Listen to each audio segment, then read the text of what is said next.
It's time for another episode of Throwing Light. I'm LTJ Reeds. If you're not throwing light, you're not acting right. Tonight I've got my special guest is going to be my International Mr. Leather 2024 class. I'm a class 46 brother, Jordan Lewis, Mr. Connecticut Leather 2024. Before we get to Jordan, there's one thing I have to do is remind you that AshevilleATX.org is the place to visit to learn about Asheville sexual health and wellness. Here in Austin, they do so many services for our community that relate to our sexual health, our mental health. They even have a food bank. If you want to learn more about Asheville, please visit AshevilleATX.org. They can even take donations, and you don't have to live in Austin to donate. So thank you.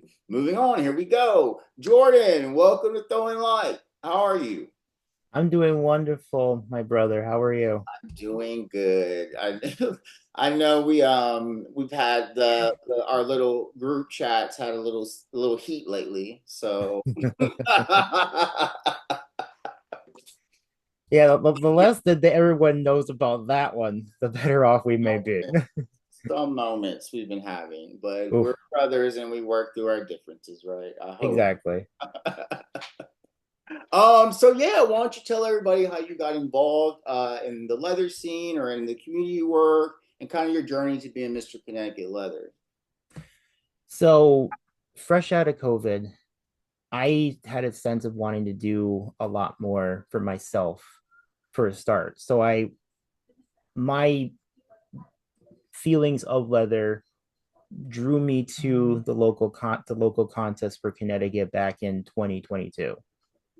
There, I fell immediately in love with all of it. The desire for people to meet up, to be together, the community working as a whole, and everyone wanting to be welcomed. So I went out, enjoyed the entire weekend, and as we fast forward, I gained not only a potential partner in it, but I also gained a title and more connections than I could ever think possible. That's awesome. Um, so being in Connecticut, what is that community like? How do you feel about your presence? Tell us a little bit about Connecticut, man. So, from what I've understood from my conversations with a couple people, is that Connecticut has a lot of good history to it, but the last few years there's been a lot of reduction and slowdown just because of what had occurred across the globe with COVID, along with certain members of the community having issues with one another, which common with most people in general. So there's just it's was a lot of quietness through it. And I noticed that throughout my year where and even the year prior to that, while there were some who were good about showing up for the support, there were others that I wish could have been there to actually show that the community could have been stronger with it. So, when you were getting ready, to compete for Mr. International Leather, what were some of your inspirations within your community that helped kind of motivate you? So the part that I wanted to motivate the most about all of it was while my community was small, I saw a lot of those members of that community be not heard or not represented at all. And that touched something in my heart because in my past, a lot of the things that occurred with me and a lot of things that led to my my own struggles and suicide attempts were because I felt unwanted and secluded. And I felt that by being up there on that stage, someone who only recently came into the light of being seen by everybody on that stage would give some kind of inspiration to the people back home that here's someone who came out of nowhere and has shown that Connecticut still is here among all these other wonderful people from larger states, from countries, all coming together. That Connecticut is still a place that matters in the community. So, do you feel that the Connecticut leather scene is overlooked? I wouldn't say overlooked. I think the best way to describe it is there are those who have felt that they don't feel welcome to come out most of the time, and it's clear at a lot of those moments that well, from my events that I've tried to hold to raise money, not just for myself, but now also for my own sash now that I've finally moved into that wonderful place called Wazzy Acres, that I want them to be supported by everybody. And even if they don't see it, if he doesn't get the support, I want myself to be able to support him the best way possible by having others show up and be like, hey, now that everything is finally coming back out, why don't we start showing up? You are all here and you all matter. So you should have the chance to pop in and be welcomed. So, there's only one title in Connecticut. So besides Connecticut leather, there is a bear contest. It was held in December, but then they've switched it to August to better plan for. I'm trying to remember the main reason why they switched it, but they switched it right at September. So now their title holder has to hold it until next August. So wait, okay. So then, how many months is that? That's almost. Um, That's Originally he was slated to be in December, so by the time he held it for about 7, 8 months, he now has to hold it for yet another year on top of that. yeah, and I've had mine for 13 months, and let me tell you, any day after 12 is feels like a lot. So yeah, once you get to 12 months in one day, it's too much. All right, so I'm just like the point where I'm like, let me get this ash to somebody else. I'm tired. I'm willing to give it up. Just let me pick somebody, please. I just want to go back to a life where I don't have to worry about all this interpersonal conflict. And so, Oh. because it's just what I'm talking about. For someone, look, me and you are obviously both people that are not about drama. I I I think I'm relatively a chill person. You're probably more chill than I am, most likely. I think because I do I'm have my moments where I'm like I'm pissed, or you know what I'm saying. And I try not. right. I try my best to be the Christian that I was raised to be, and so it's true. I was raised to be a Christian. Same on my book, my I think friend. I do it. I think I do it. I think I do an okay job at it. I'm prepared. I prepare myself for drama because I know it's gonna happen. It's like walking. It's like going on a walk on a cloudy day. You know it's gonna rain, but so if at least if I'm prepared for that rain, then we'll be good to go. I don't think I'm prepared any of the time for it, to be honest with you. I don't think I'm ever prepared for it because I'm like, why is this happening? Like, you know, I'm like, there's better ways to deal with things. So let's go there. I had Tyler on here a couple of weeks ago, and we Yes. talked about the IML experience, and he was able to communicate his experience, and not handling things as well as he wanted to, and stuff like that. Uh, Right. but let's just have a little talk here about some of our other IML brothers here. They might not. So my thing is that how do you feel about being a part of the brotherhood? Like, what's it like being a part of the brotherhood of IML? It feels good to finally have brothers instead of being surrounded by sisters, considering the only son out of two sisters. So Okay. constantly being ganged up on, I guess you could say. Not us anymore, but the other sister still likes to harass me. Yeah. Yeah, Yeah. so are both of your sisters older than you?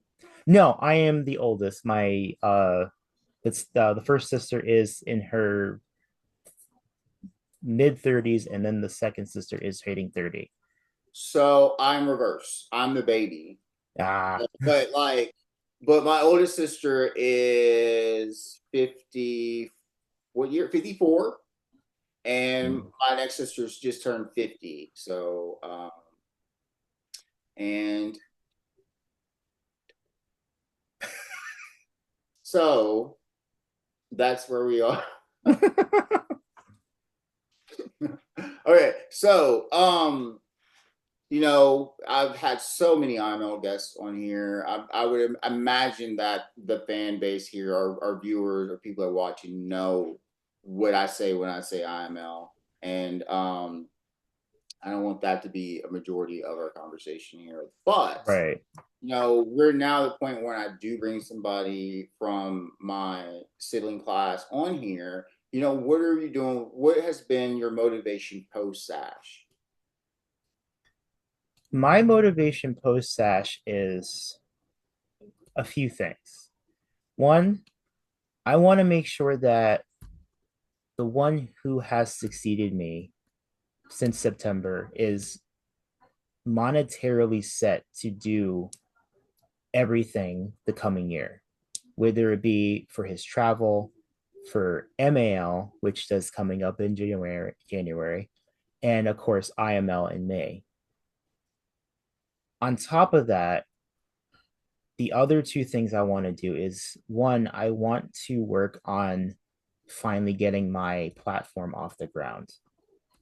I've been, which I've titled "You Are Not Alone," an outreach, some kind of outreach program to allow people the resources they need who are suffering with the possibility of attempted suicide.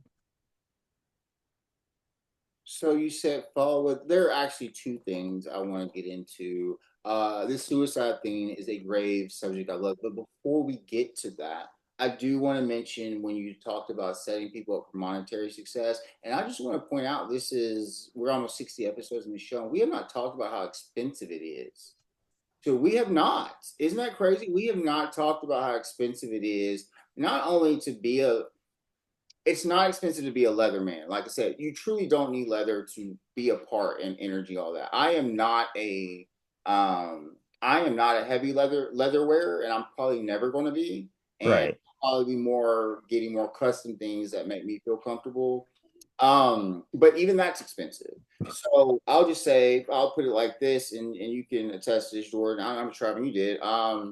Since my title year, I've been El Paso. I've been to all over Texas multiple times. I've been to Claw. I've been to Denver to attend Bluff there. I've done MAL. I've done RGV. I've done Austin Keep Weekend, International Mr. Leather. I went to, you know what I'm saying? Like when you're named this, like that all costs money. And Yes. luckily I do have a job, but it's when you're working your job but I did get help from the community as possibly you did. So like my sponsors did help 100% in making sure that I had leathers going into the competition. Sir Rat, Austin Eagle, Randy Luis, they did their best to make sure I had what I need. Jacob Duncan, Austin Gears. He accompanied me there. They did fundraisers. They did a drag show. They raised money for us. So I got something, and I'm appreciative of whatever I could get because some people don't get that. You know what I'm saying? There's no guarantee that you're going to get the funds you need, but that is the one thing that we prepare for as IML, and that's why some of us like to travel for the networking and things like that. But but I had to choose between traveling and acquiring new leather this year while I'm competing, which was difficult. So I did not get the leathers that I wanted to compete into, but I didn't know what I wanted yet. So, for me, I am happy with how things panned out because it let me see what I need to work on. But I definitely want to spend more time, with no pressure on me, discovering my relationship with leather and not feeling like I need to force it to win a competition, if that makes sense. Yes. But you would agree. I mean, like how much traveling, how much leather, have you put forth quite a bit in the past in your SASH year? Not even just my year, like leading up to getting on that stage last September to pretty much now, it was a combination of finding what I wanted for certain looks, finding what spoke to me, and of course, also travel. And my traveling technically started 2 years ago when I was accompanying the former Connecticut leather who was before me um, on to see everything, and because I, was technically sleeping with him at the time, but Yeah. Um, so, but did you feel like you had to sacrifice things, if that makes sense? quite a quite a bit. Mm-hmm. There were moments I had to tell myself I can't really afford certain things, and I need to be very careful with what I spend. And I knew that if people weren't going to be with me on some of these travels, especially with Austin, because I kind of my first actual trip out of state by myself for like the first time ever. Um, I had to make sure that at Wait, hold least on. Austin Key weekend was your first trip? my first time by myself out of state. This Austin Key weekend. Yeah, the one that literally just passed. Yes. I mean, I remember you being there. I was there. I'm saying like I'm so April. So then you did Austin Key weekend, you did IML, and you stepped down in September. So it the best. Let me describe it better. The since I first did all the traveling from 20 September 2022, I've been to two MALs, two IMLs, two Austin Cake weekends. I've also gone to two of the New England leather weekends, which are held in Provincetown. The I've gone through several prides, not just for on just my prides, but the prides that I went to support my partner. And your And partner on is Trail, who is Mr. Connecticut Leather 2023, FYI. If Trail, yes, hey Trail. All right. but it was a lot of travel, and it was a lot of trying to find where that money was going to come from in the best way possible. I personally hate asking for things. I mean, like I pretty much funded all of my own traveling in terms, except for IML. Right.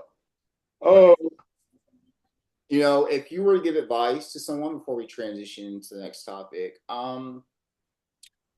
travel and network for the year or build up your leather collection. What's the perfect combination of the two? I would say the best thing to do, I say the best thing, it'd be I would say kind of like a balance of the two. There are places that can get you leather gear that is a very manageable level of pricing. If you do it right, you can afford it. But at the same time, with the travel can add up. So try to not go to all the far ones. Try to keep yourself somewhat local if you can. That way you can build your local branches more, not just the ones when you're going out of state. That way you have a strong roots back home so that you can spread out further and be the biggest tree possible, figuratively. I think I would say that in your year, I think MAL really sets you up for. I mean, like, and that's a lot of contestants in there, and it's a lot of travel. That's a big one, but it does. That's like the one where you might meet most of your class. Probably. That was the first time I met a lot, and I went to smaller events when I too. But I would say this. I would say obviously you have to go to IML, and you're going to MAL. So if we take IML, three things, three events. I agree with Jordan. I would say do one major event like MAL, maybe find something that's medium size and do something locally or do small events. There's so much going over here in Texas. It's much different than Connecticut because we were like our state had the second most contestants. If I'm right, California had the most. And then, I've had this conversation with people. You go to Houston. Houston has its own beast with the amount of titles that they have there. So like, yeah, for real. I can't. I really do want to sit down with somebody and write them all down. But Texas has a lot. But they're not all IMO track. But you mentioned attempted suicide. Let's go more into that. Now, what are you doing in terms of helping people? So that is still technically a work in progress because I've been trying to reposition myself better after stepping aside. My plan so far, my idea is that I want to make connections with every possible person that I can to most of the organizations that are nearby to hopefully allow them the resources that they need. That way, if my personal experience and voice and things can't help, then I have the ability to give them to have someone speak to them or give them the resources that they need to feel like they aren't being left in a spot where they could basically take their own life. So my question is, what is your connection to attempted suicide? So around 11 or so years ago at this point, it's kind of hard to remember being so long ago. I was in my first ever relationship, and I thought the world of him. He was my best friend. I thought he was really happy about everything, and he helped me get through the ability to come out of the closet. But 2 years in, I started to see cracks forming because he was an incredibly narcissistic person, and I devalued myself thinking that I was the problem.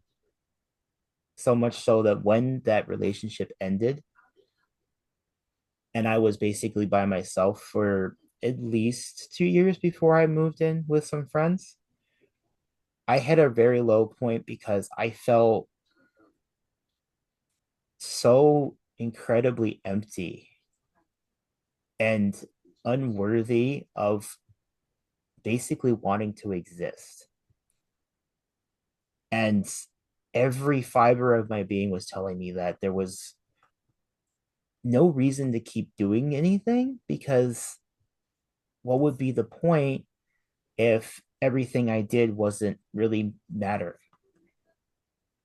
So I slowly but surely thought to myself, like, if I ended it, it would be better. It thought That's what I thought so long. And there was a point where I came so dangerously close to actually completing that task and finishing the job. But then I realized something. I realized that the me that was trying to end it all was the me who didn't want to keep fighting because I knew that every time I fought, everyone had a problem with the way that I was fighting back. And through that, I understood that I need to stop living for them.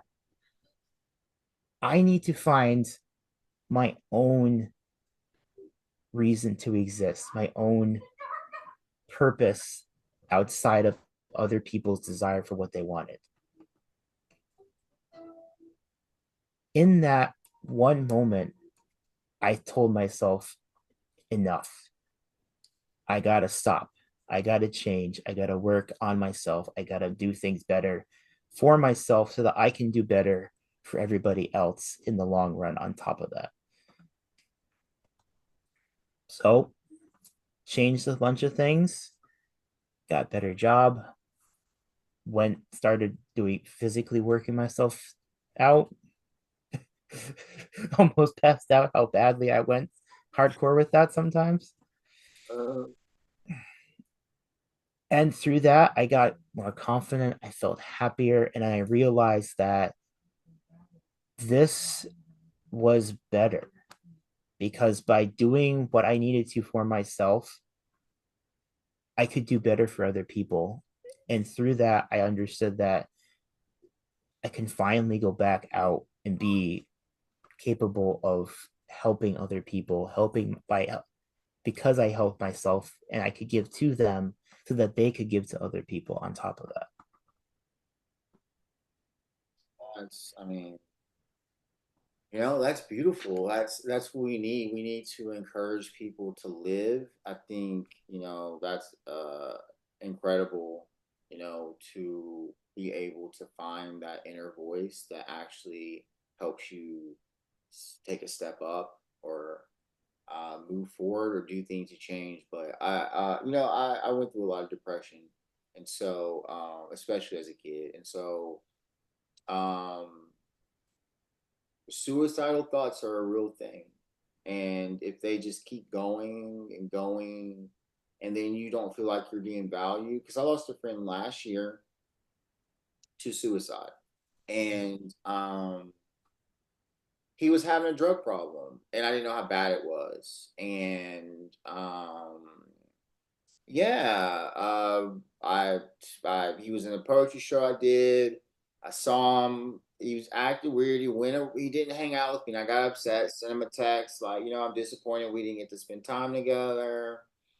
And then, I was just kind of hit that. I knew something was up. And then, he sent this apology. And then 2 hours later, I get a text saying that he had committed suicide. And I thought it was because of me for a bit. It was rough, but there were so many factors. And when you're dealing with drugs, that you never really whatever was going on, it was bad, and it was an inner demon type of situation. It had to be. So people attempt suicide for many reasons, but when you are thinking of these thoughts just as a normal minded person, it's even sometimes I think that's worse. Because you're just trying to exist and you don't, there's no substance motivating or making your endorphins more depressed that push you, but you're trying to find some way or something to motivate you to live. And as someone that grew up in a very racist area all the time, yeah, there you can get in your head and not think that you're valued and stuff like that. I appreciate you showing that, sharing that, Jordan. I really think that's awesome. We're towards the end of the show. There's so many things you're gonna have to come back because there's some things that we did not talk about that I want to talk about. So you're gonna have to come back, unfortunately. So yeah, you're gonna have to come back, Jordan. Oh Um, no! Oh no! I get to share feelings with you. Oh no, dear God. is there's some things I'm not done, so we're gonna have to work that out. Yeah. So here's my question for you: is there anything in the community that you feel that we are not shedding light on enough light, or just I'm talking about things that we might not necessarily think are big issues, but they are. I think if there's one thing I could think about that I from my personal experience is that there's some communities that have to work with each piece of themselves to get past old traumas that might be holding them back. That way, they can do the work that they are all capable of doing and also do it together. Because at this point in time, the more we're not together and standing together, the more possibility there is that we won't be standing at all. And it breaks my heart when I see people having infighting between each other because of small tiny things that shouldn't be a thing. Dude, And you fighting, you ain't got, huh, you ain't got to tell me nothing. I know. And I will I have my step aside in 2 weeks, and baby, I will be talking about this in my speech. But things have happened, and I want to focus on what's good and how this community has kept me alive. but we have to have a conversation because there's too much going on in the world to be looking at ways to throw daggers at each other. This just has to stop. And we've been dealing with a lot of things, encouraging people to work their one-on-one conflicts out privately. That you know what I'm saying? But I will tell you this, and see if you agree with me. Do you feel it's not? Don't you feel it's a little discouraging when you work really hard and you're doing something and you're focused on doing it well, and all of a sudden this conflict breaks out? And while you're focused on this amazing project you worked on, now this fight has taken focus of the work, right? Yes. And that's where I get exhausted. That's where my exhaustion comes from. Because when we start fighting, it starts to destroy the community. Right. I I don't sometimes I shake my head not because of the reason that they're fighting. I shake my head because they're fighting. Yeah. Because being someone who's usually someone who sits on the fence to see both sides of arguments for valid reasons and to just look at both sides and like, are you kidding me? Like, you guys are wasting the very few precious minutes that any of us has in the 70 to 80 years that most people get on this planet. I'm hoping to just have 40 here and spend the next 30 on another planet. So I'm just not all of us want to be 70 here. I just yeah. So I pray for aliens to come get scoop me up every day. Are you sure? Because they're probably watching all this. They're probably the what if They they are advanced enough they to. can anal probe me. I don't care. Come get Oh, me. I'm fine with that too. But you Yeah. know full well that aliens who are smart enough to create spaceships are Alien, probably thinking, "Look at that planet down there. We're gonna go that way." need a volunteer right over here. I'm not. I'm one of the smart ones. I know there's planets out there with water and oxygen. You can take me there. I'm okay. All right. Okay, y'all. That brings us to the end of throwing light. I love my brother here, Jordan, so much. Okay, Oh, so thank you, Jordan, so much for being on throwing light. of course, All it's a right, y'all. pleasure. Well, that brings us to the end of throwing light. And remember, and Jordan, you're gonna say this with me. You ready? Okay. Yep, So if you're not we're throwing not throwing light, light. you're You're not. not being right. Everyone do it one more time. Ready? One, two, three. If If you're you're not throwing throwing light, light, you're you're not. not acting right. There we go. That's the closest that anybody's gotten to do. All right, that's it, Jordan. We are done with this episode of Throwing Light. See everyone later. Bye.